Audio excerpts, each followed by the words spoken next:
En el libro de Habacuc, uno de los más pequeños dentro de la Biblia, sucede un evento interesante. Habacuc hace una pregunta que hasta el día de hoy las personas se hacen a sí mismas, a aquello que consideran divino o a quien sea posible. El profeta le protestó a Jehová por la injusticia que veía en el mundo. Habacuc 1:2. ¿Hasta cuándo, oh Jehová, clamaré y no oirás? ¿Y daré voces a ti a causa de la violencia y no salvarás? ¿Por qué me haces ver iniquidad y haces que vea molestia? Destrucción y violencia están delante de mí, y pleito y contienda se levantan, por lo cual la ley es debilitada y el juicio no sale según la verdad. Por cuanto el impío asedia al justo, por eso sale torcida la justicia. Sin ahondar en las implicaciones o validez que tiene el reclamo de Habacuc, Jehová le respondió. Y aunque la contestación se liga mucho al contexto histórico de Habacuc, parte de ella fue la siguiente. Habacuc 2:4. He aquí que aquel cuya alma no es recta se enorgullece, mas el justo por su fe vivirá. Esta es una de las pocas ocasiones que el término fe se utiliza en el Antiguo Testamento, y en este contexto la palabra original es enumá, y significa confianza plena, lealtad absoluta, y transmite la idea de estabilidad, fiabilidad y compromiso inquebrantable. En el sentido en que el libro de Habacuc lo menciona, la fe que Jehová indica hace relevancia a la inmutabilidad y la verdadera fidelidad de Dios. En el Nuevo Testamento, la palabra fe se define como confianza plena, convicción firme y compromiso total hacia las promesas y personas divinas. Jesús el Mesías, por ejemplo, orillando también a que la fe sucede o es practicada siempre en dirección divina. Pablo lo escribe en una de sus citas más famosas. Hebreos 11:1. Es pues la fe, la certeza de lo que se espera, la convicción de lo que no se ve. Porque por ella alcanzaron buen testimonio los antiguos. Por la fe entendemos haber sido constituido el universo por la palabra de Dios, de modo que lo que se ve fue hecho de lo que no se veía. En resumen, es mucho más que una simple aceptación intelectual. Es confianza en la fidelidad y las promesas de Dios, incluso cuando éstas no parecieran claras o evidentes. Se trata de una seguridad que impulsa el actuar y transformar la vida de aquel que cree en Dios, basada en la convicción de que Dios se encuentra allí, al otro lado de la promesa. Tal como hemos mencionado en muchos capítulos previos, la fe, es decir, la certeza de lo que se espera, es un prerequisito para que Jesús lleve a cabo milagros. Mateo 13:58. Y no hizo allí muchos milagros a causa de la incredulidad de ellos. Marcos 6:15. Y no pudo hacer allí ningún milagro, salvo que sanó a unos pocos y enfermos, poniendo sobre ellos las manos. Y estaba asombrado de la incredulidad de ellos, y recorría las aldeas alrededor enseñando. La fama de Jesús sigue creciendo. Las noticias de sus milagros y enseñanzas continúan esparciéndose por la región en la que ha trabajado, Capernaum. Después de los eventos del endemoniado gadareno y dado el rechazo de los habitantes en la Decápolis, Jesús sube de nuevo a la barca con sus discípulos y emprenden el camino de regreso. Los contrastes entre los eventos sucedidos y los que sucederán a continuación plantearán ante los discípulos las dificultades que observarán una vez que no se encuentre Jesús entre ellos, aunque por el momento nadie sospecha todavía que Jesús dejará de estar con ellos. Serán testigos de grandes eventos de fe, personas que en el límite de su aflicción y necesidad elegirán creer en Jesús. Tendrán la confianza suficiente en aquello que no ven y, sobre todo, tendrán la certeza de aquello que esperan.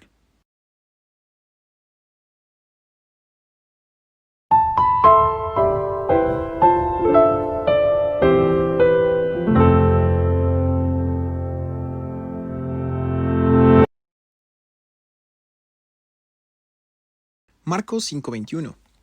Pasando otra vez Jesús en una barca a la otra orilla, se reunió alrededor de él una gran multitud, y él estaba junto al mar. Y vino uno de los principales de la sinagoga, llamado Jairo, y luego que le vio, se postró a sus pies, y le rogaba mucho, diciendo: Mi hija está agonizando, ven y pon las manos sobre ella, para que sea salva y vivirá. De regreso en Capernaum, y tal como sucedió en la Decápolis, los eventos de esta historia también suceden en cuanto Jesús baja de la barca. Jairo, un principal de la sinagoga, No necesariamente era un fariseo, sino una autoridad dentro de la organización religiosa judía. Una traducción alterna cuando el texto indica uno de los principales puede ser uno de los ancianos. En ambos casos es claro que Jairo gozaba de honor y respeto entre los judíos. Así que postrarse a los pies de Jesús y rogarle por su hija era un acto casi impropio de la autoridad religiosa. Lucas amplía un poco más el contexto. Lucas 8:41. Entonces vino un varón llamado Jairo, que era principal de la sinagoga, y postrándose a los pies de Jesús, le rogaba que entrase en su casa, porque tenía una hija única, como de 12 años, que se estaba muriendo. La hija de Jairo tenía 12 años y era su única hija, lo que sin duda ayuda a comprender su desesperación. La confianza de Jairo, o mejor dicho, su fe, es admirable. Confía plenamente en que el profeta que tiene ante él es capaz de traer salud a su hija. Está convencido que bastarían las manos de Jesús sobre ella para que sea curada. Marcos 5:24. Fue, pues, con él, y le seguía una gran multitud, y le apretaban. Ninguno de los 3 evangelios donde se registra esta historia, Mateo, Marcos y Lucas, menciona algún intercambio adicional entre Jairo y Jesús. Así que la intención de Jesús para ayudar al hombre fue inmediata. Marcos 5:25. Pero una mujer que desde hacía 12 años padecía de flujo de sangre y había sufrido mucho de muchos médicos y gastado todo lo que tenía y nada había aprovechado. Antes le iba peor. Comúnmente se conoce esta historia como una historia de sándwich, en la que la primera historia, la de Jairo, comienza y luego es interrumpida por la historia de la mujer, para retomar finalmente la historia de Jairo. Mientras Jesús acude diligentemente a casa de Jairo, entre el tumulto se presenta la mujer con flujo de sangre. Aunque en nuestra modernidad asumimos que era una enfermedad grave, en el contexto judío era aún peor. El flujo de sangre o menstruación que comúnmente ocurre en las mujeres implicaba aislamiento según la ley mosaica. Durante este periodo, sus esposos, por ejemplo, podrían estar cerca de sus esposas, pero evitando el contacto físico. Levítico 15:11.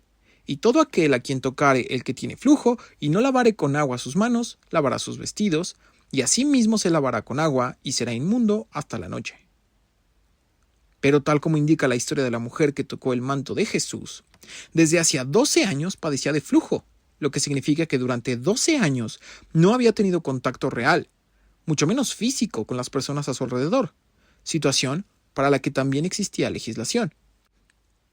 Levítico 15:25. Y la mujer, cuando siguiere el flujo de su sangre por muchos días fuera del tiempo de su costumbre, o cuando tuviere flujo de sangre más de su costumbre, todo el tiempo de su flujo será inmunda como en los días de su costumbre. Toda cama en que durmiere todo el tiempo de su flujo le será como la cama de su costumbre, y todo mueble sobre el que se sentare será inmundo como la impureza de su costumbre. En el supuesto de que alguna mujer experimentara algún desorden de salud, durante todo ese tiempo se apegaría a las reglas tradicionales de aislamiento social y ritual. Por supuesto, el problema radicaba en que la mujer llevaba 12 años en su condición, ahora catalogada como una enfermedad. La mujer con certeza ya no tenía marido, era excluida de cualquier ceremonia religiosa y su contacto con la sociedad era nulo. Su desesperación era tal que después de arruinar su economía, el último recurso que tenía era acercarse a Jesús. Marcos 5:27.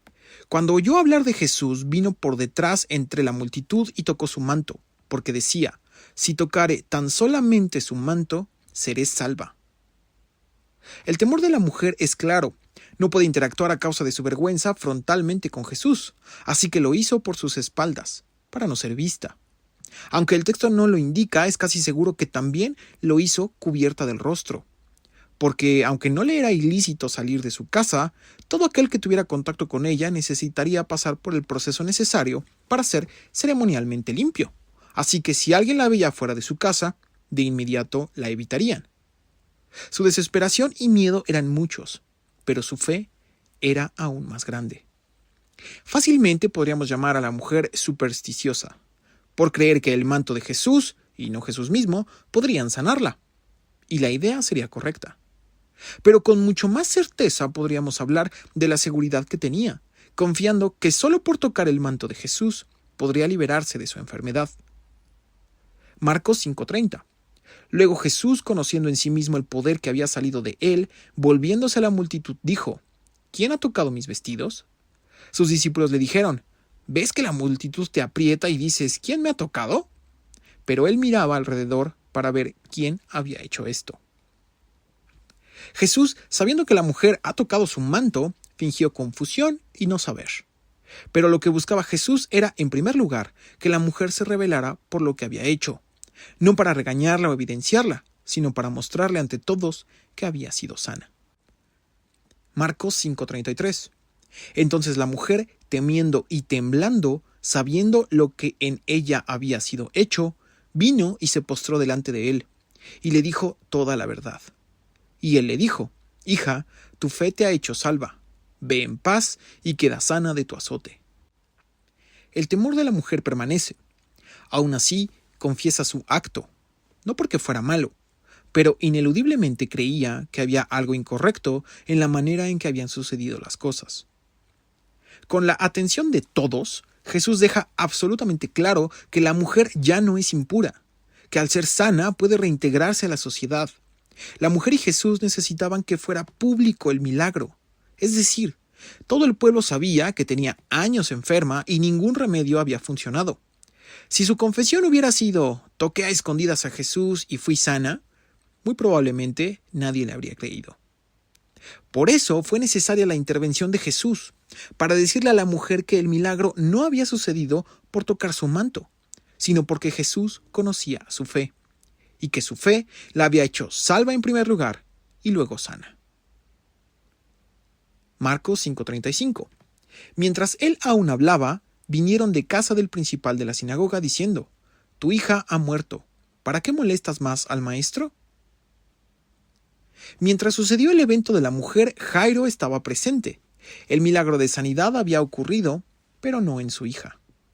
Hasta cierto punto, Jairo atestiguó que estaba en lo correcto al decir a Jesús que bastaba con que tocara a su hija para ser sana.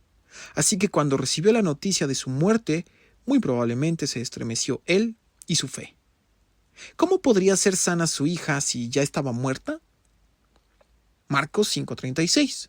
Pero Jesús, luego que oyó lo que se decía, dijo al principal de la sinagoga, a Jairo: No temas, cree solamente. Antes de que el hombre pueda decir palabra, Jesús lo alienta. No temas, cree solamente. El mensaje de Jesús es implícito y enorme, porque no es acerca de qué tan difícil haya sido la enfermedad, tampoco de la superstición de la mujer al pensar que si pudiera tocar el manto de Jesús sería sana. De la misma manera, Jairo también actuaba con cierta superstición, pensando que el milagro podía suceder solo si Jesús tocaba a su hija y solo si aún estuviera viva. Marcos 5:37. Y no permitió que le siguiese nadie sino Pedro, Jacobo y Juan, hermano de Jacobo. Y vino a casa del principal de la sinagoga, y vio el alboroto y a los que lloraban y lamentaban mucho. Si los 12 discípulos de Jesús eran su círculo más próximo, entonces Pedro, Jacobo y Juan contarían como su círculo aún más íntimo. Las razones podrían ser varias, aunque el texto no lo indica con precisión. El, por así decirlo, favoritismo de Jesús hacia esos 3 discípulos es una pregunta con varias y posibles respuestas, pero ninguna totalmente concluyente. La respuesta más práctica podría ser que no quería una gran multitud en la casa de Jairo en un momento tan complicado para él, pero la realidad es que no lo sabemos. La nota del alboroto y llanto deja claro en los 3 evangelios donde se registra esta historia que la muerte de la niña fue un hecho real. Marcos 5:39. Y entrando les dijo: ¿Por qué alborotáis y lloráis? La niña no está muerta, sino duerme. Y se burlaban de él. Mas él, Jesús, echando fuera a todos, tomó al padre y a la madre de la niña y a los que estaban con él, y entró donde estaba la niña. A pesar de la fe de Jairo y el milagro que Jesús hizo con la mujer que tenía el flujo de sangre, aquellos en la casa de Jairo relacionan la muerte como un estado irreversible. Con cierto eco a la historia del endemoniado gadareno, cuando le pidieron que se fuera de la Decápolis, Jesús no insistió más y se fue. En este caso, reconoce que el padre de la niña, Jairo, tiene gran fe en él, aunque los demás no, y es por eso que los separa. Aparta a aquellos que creen, Jairo y sus discípulos, de los que se burlan de él, por decir que la niña no estaba muerta. En la mente de todos, si el milagro de la mujer había sido algo grande, Jesús necesitaría hacer algo que nunca había hecho, y era resucitar a un muerto. Marcos 5:41. Y tomando la mano de la niña le dijo, Talita cumi, que traducido es, niña, a ti te digo, levántate. Jesús actúa ante los que genuinamente creen en él. Y aunque parezca extraño que la habitación o la casa de la cual expulsó a los que se burlaban no tendría relevancia con su milagro, ese acto demuestra que sí. El mensaje es claro, aquellos que quieran recibir a Jesús lo harán. La expresión Talita cumi es del idioma arameo, el idioma que por creencia o tradición Jesús habló en su ministerio, aunque es casi seguro que también hablaba griego, pues era la lengua del comercio y la administración. También por consenso se considera que el Evangelio de Marcos fue escrito en griego. Por tanto, cuando Pedro le dictó a Marcos esta historia, Pedro citó textualmente a Jesús. Y por eso es que incluso hasta nuestra época aparece la nota o traducción. Marcos 5:42. Y luego la niña se levantó y andaba, pues tenía 12 años, y se espantaron grandemente. Pero él les mandó mucho que nadie lo supiese, y dijo que se le diese de comer. El último contraste entre esta historia y la historia del Gadareno es este. Mientras al Gadareno le pidió publicar lo que Dios había hecho en él, a Jairo y su familia les pidió no publicarlo. La diferencia más evidente podría ser que el Gadareno se encontraba en una situación y ubicación distinta a la de Jairo. El mensaje del Gadareno sería principalmente que el Dios de los judíos también obraba en la vida de aquellos que no eran judíos. Es decir, buscaba que el mensaje llegara a los lugares donde Jehová no era conocido. En el caso de Jairo, la intención es, en la medida de lo posible, mantener centrado el mensaje de Jesús, en el que su misión no era hacer milagros o resucitar muertos. Su misión era proclamar las buenas nuevas. Lucas 4:42. Cuando ya era de día, salió y se fue a un lugar desierto y la gente le buscaba. Y llegando a donde estaba, le detenían para que no se fuera de ellos. Pero él les dijo, es necesario que también a otras ciudades anuncie el evangelio del reino de Dios, porque para esto he sido enviado. Y predicaba en las sinagogas de Galilea. Así que, centrado en su misión, Jesús busca primeramente a los judíos, los descendientes de Abraham y considerados el pueblo de Dios, predicando y haciendo milagros, demostrando que Él es el Mesías profetizado, el que durante muchos años han esperado, y en segundo lugar, también busca a los gentiles, quienes no conocen a Jehová y mucho menos esperan a un Mesías. Por eso es que el mensaje es distinto. Por eso la indicación al Gadareno fue exactamente opuesta a la de Jairo. Jesús no quiere el sensacionalismo de un profeta cuya misión se base en curar enfermos o hacer señales. Jesús quiere que los judíos reconozcan sus malos caminos, se arrepientan, vean en Él y crean en Él como Hijo de Dios. Grandes eventos sucedieron en este capítulo de Marcos, capítulo 5. Y grandes mensajes también se entregan a los discípulos. Entre otras cosas, la labor de continuar la obra de Jesús quedó demostrada como una que no se presenta fácil, pero en la que inevitablemente tendrán que intervenir. Acercarse a judíos y gentiles tendrá su propia complejidad, y al mostrar las señales de Jesús, calmando una tormenta, liberando un endemoniado e incluso regresar la vida a una persona, es la prueba fehaciente de que no estarán solos.